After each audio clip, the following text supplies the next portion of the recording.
الكريم أما بعد فأعوذ بالله من الشيطان الرجيم بسم الله الرحمن الرحيم إن الله لا يخفى عليه شيء في الأرض ولا في السماء هو الذي يصبركم في الأرحام كيف يشاء لا إله إلا هو العزيز الحكيم صدق الله العظيم۔ بے شک اللہ تعالیٰ سے نہیں ہے کوئی چیز مخفی زمین میں اور نہ ہی آسمان میں۔ اللہ وہ ذات ہے جو تصویر بناتی ہے تمہاری فی الارحام ماں کے رحم میں جیسے چاہے۔ لا الہ الا ہو، وہی ہے الہ، زبردست حکمت والا ہے۔ ان آیات کو سمجھنے سے پہلے ایک واقعہ جو ہے وہ سن لیں۔ جب فتح مکہ ہوا تو ہر طرف اسلام کا بول بالا تھا۔ نجران کا علاقہ تھا مکہ سے سرا کے عرب میں، وہاں عیسائی رہتے تھے۔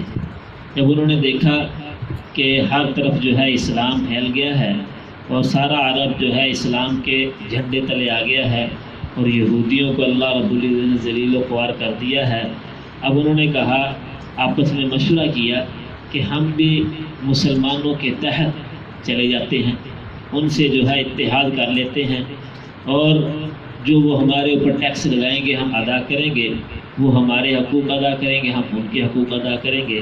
اس غرض سے 60 آدمیوں پر مشتمل ایک وفد جو ہے مکہ میں حضور صلی اللہ علیہ وسلم کے پاس تشریف لایا، اور جب وہ آئے انہوں نے اپنا مقصد حضور صلی اللہ علیہ وسلم کے سامنے بیان فرمایا، کہا، اور پھر حضور صلی اللہ علیہ وسلم نے ان سے کہا کہ ہمارے پاس اتنی جگہ نہیں ہے کہ سارے آدمیوں کو جو ہے ایک ہی جگہ اکٹھے ان کو رہائش دی جائے، اور آپ کی سواریاں بھی ہیں اور 60 آدمی ہیں، اتنی ہمارے پاس جگہ نہیں ہے کسی کے پاس جو ہے سارے آدمی جو ہے ایک جگہ ہم ٹھہرا سکیں۔ آپ جو ہے صحابہ سے مشورہ کیا تو صحابہ رضوان اللہ تعالیٰ فرمانے لگے کہ یا رسول اللہ آپ ایسے کریں، ہر آدمی کے پاس 2 آدمیوں کو بھیج دیں تو تاکہ جو ہے اس میں مہمان نوازی کرنے میں بھی آسانی ہوگی اور رہائش دینے میں بھی آسانی ہوگی۔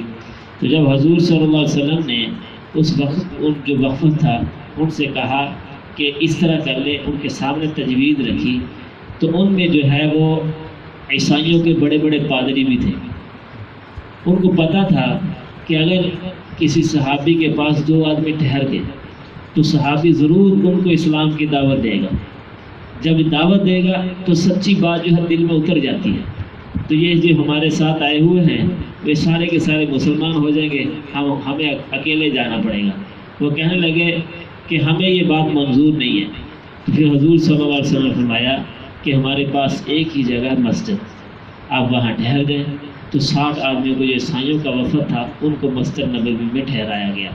وہ کہنے لگے کہ ہم نے جو ہے اپنی عبادت بھی کرنی ہے، حضور صلی اللہ علیہ وسلم کی عبادت بھی کر لو اپنی۔ تو وہ عبادت کرتے رہے، اور صبح کے وقت جو ہے حضور صلی اللہ علیہ وسلم کے پاس جب آئے، حضور صلی اللہ علیہ وسلم کے پاس آئے اور انہوں نے اپنا مدعا بیان کیا کہ ہم جو ہے آپ کے ساتھ اتحاد کرنا چاہتے ہیں، آپ جو ہے ہمیں جو ہے ہمارے اوپر جو ٹیکس لگائیں گے ہم ادا کریں گے اور آپ ہمارے حقوق ادا کریں۔ تو باتوں میں عیسیٰ علیہ السلام کے بارے میں بات چل پڑی، اور وہ کہنے لگے کہ عیسیٰ علیہ السلام جو ہے وہ اللہ کے بیٹے ہیں، جیسے قرآن کریم میں آتا ہے وقالت النصارى المسیح ابن اللہ، کہ نصارہ جو ہے وہ یہ کہتے ہیں کہ عیسیٰ علیہ السلام اللہ کے بیٹے ہیں۔ تو اب حضور صلی اللہ علیہ وسلم نے ان سے چند سوالات کیے۔ پہلا سوال یہ کیا کہ آپ یہ بتائیں کہ اللہ رب العزت کسی سے پیدا ہوئے ہیں؟ تو کہنے لگے نہیں۔ تو پھر حضور صلی اللہ علیہ وسلم پوچھا کہ عیسیٰ علیہ السلام کسی سے پیدا ہوئے ہیں؟ وہ کہنے لگے کہ ہاں۔ پھر حضور صلی اللہ علیہ وسلم دوسرا سوال یہ کیا کہ اللہ تعالیٰ جو ہے وہ کھاتے پیتے ہیں؟ وہ کہنے لگے نہیں۔ تو فرمایا عیسیٰ علیہ السلام کہتے وہ کھاتے پیتے ہیں۔ پھر تیسرا سوال یہ کیا کہ اللہ رب العزت سے زمین و آسمان میں کوئی چیز اللہ کی علم سے مخفی ہے؟ وہ کہنے لگے نہیں۔ فرمانے لگے حضور سے پوچھا کہ عیسیٰ علیہ السلام سے کوئی چیز مخفی ہے؟ وہ کہنے لگے نہیں۔ کہ عیسیٰ علیہ السلام کو جتنا اللہ رب العزت علم دیا ہے اتنا ہی ان کو علم ہے، باقی کسی بات کا پتہ نہیں ہے۔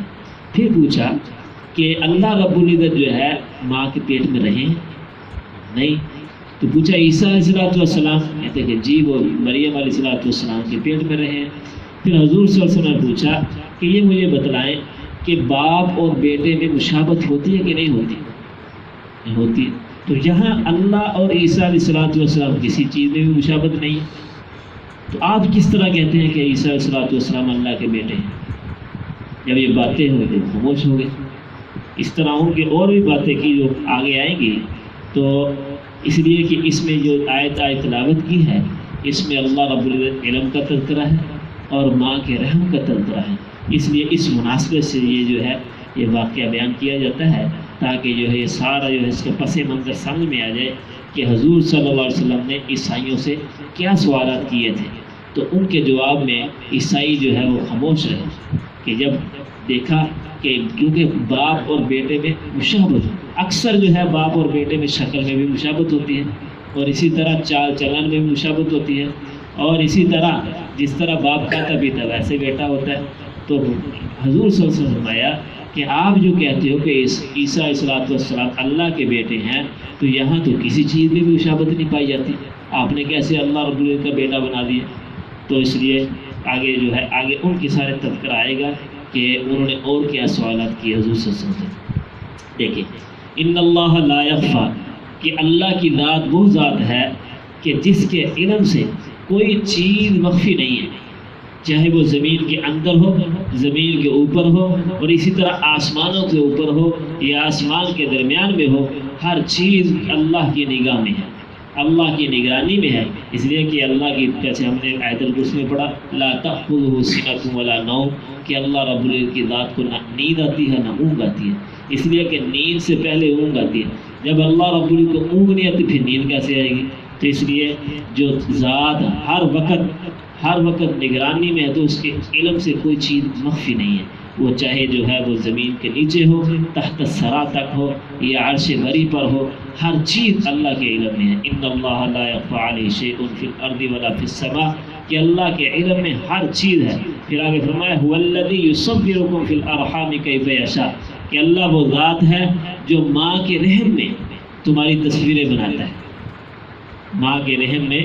اور دیکھیں کہ اللہ رب العزت کی ذات جیسے جو تصویر، جو نقشہ بناتی ہے، کسی کی شکل کسی دوسرے کے بہت کم ملتی ہے، اور پھر اللہ رب العزت جیسے چاہے، اگر اس کو کامل الاعلیٰ بنانا چاہتے ہیں تو اس کو کامل الاعلیٰ بناتے ہیں، اور اگر ناقص الاعلیٰ بنانا چاہتے ہیں تو وہ بھی ناقص الاعلیٰ بھی اللہ رب العزت کی ذات ماں کے رحم میں ہی بناتی ہے۔